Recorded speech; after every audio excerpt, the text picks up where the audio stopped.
Dobrý večer. Tak myslím, že mužstvá si boli vedomé dôležitosti tohto zápasu a tak sa k tomu aj pristúpilo. My sme tam potom dostali gól vlastne po takom zlom riešení obranného pásma z predbrankového priestoru.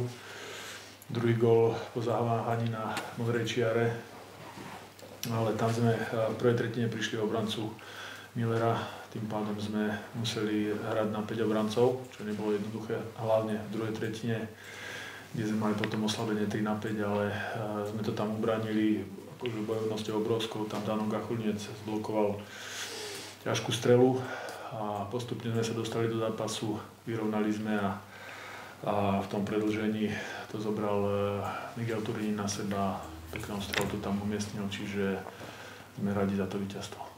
Možno pán tréner, len že tá situácia v tabuľke veľmi dobre sa pre Žilinu vyvíja. Ešte jeden zápas máte dobrú a teraz 10 bodov už náskok pred 7 práve Michalovcami. Takže ako vnímate tú situáciu, že tá šestka reálne vyzerá pre Žilinu teraz?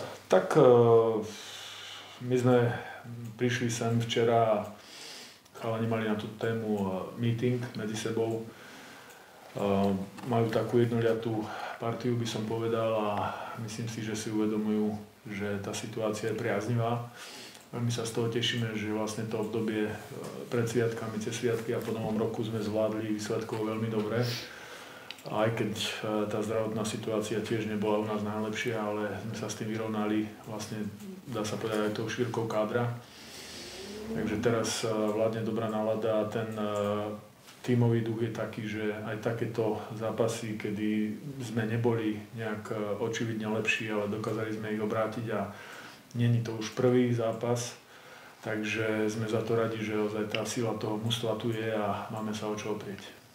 Myslím si, že taký poctivý zápas z našej strany, kde sme sa aj dostali do vedenia 2-0. Zas na našej strane škoda, že sa nám nepodarilo odskočiť tým presilovkovým gólom.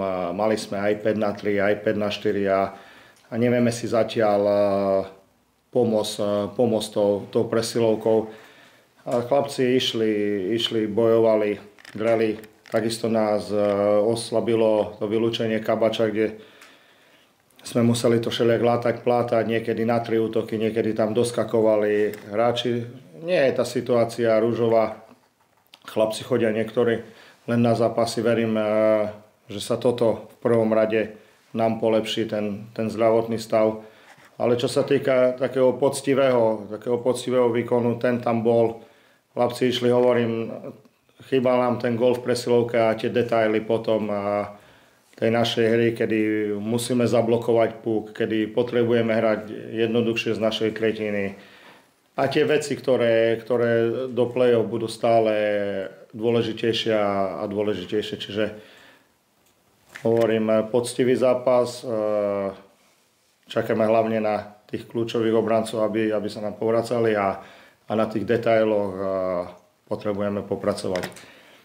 Minulý zápas sme takisto išli do predĺženia, boli sme šťastnejší. Dnes sme tam nechali rozjazdiť Turínyho, ale kreatívny obranca, ktorý rozhodol. No, škoda, ale hokej je taký a tie zápasy idú teraz v takom rýchlom slede, piatok, nedeľa, útorok, že my potrebujeme v prvom rade dobre zregenerovať, nabrať zase sily a v piatok byť silný v tom Liptovskom Mikuláši.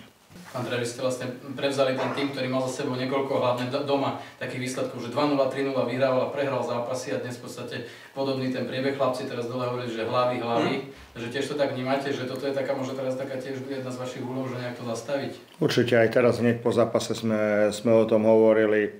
Viete, tam musí byť aj taká obeta. Hej, keď vyhrávate, proste vtedy idem na Tobuli, neprehrať Tobuli. Ja ho nemusím vyhrať, ja ho nesmiem prehrať, tá reakcia hráčov. Potrebujeme zablokovať tie strely. My sme vedeli, že Žilina hraje priamočiary hokej, že proste to dáva na tých obrancov, ide do brány, ten tlak do brány tam je, strely od obrancov tam sú.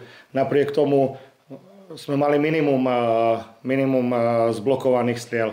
A o tom bol aj môj príhovor. Proste my, keď chceme byť silní, tak tá kvalita v mužstve je, ale keď tie detaily chlapi nebudú robiť, tak ten závar pred bránou bude. A tam je tá hlavne obetavosť tých hráčov, ktorá musí prísť, keď to mužstvo chce o niečo hrať, keď chce hrať o vysoké pozície, lebo to nie je len hrať dopredu, len pekne kombinovať, rotovať a jedno s druhým, ale hlavne byť poctivý v tej obranej hre a tam sú určité pravidlá, pretože to je najstriktnejšia zóna, hej, tam ať padajú góly, čiže tam je to o tých všetkých 5 hráčoch.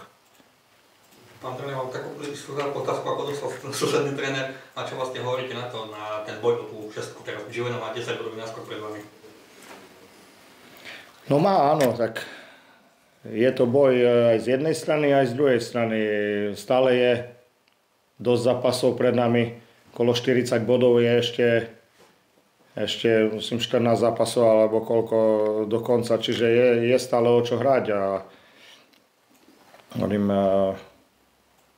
tu každým zápasom môže nastať nejaká zmena v tabuľke. Bodové rozdiely sú minimálne, čiže aj každý bod je dobrý, aj každý bod na konci po základnej časti sa bude rátať.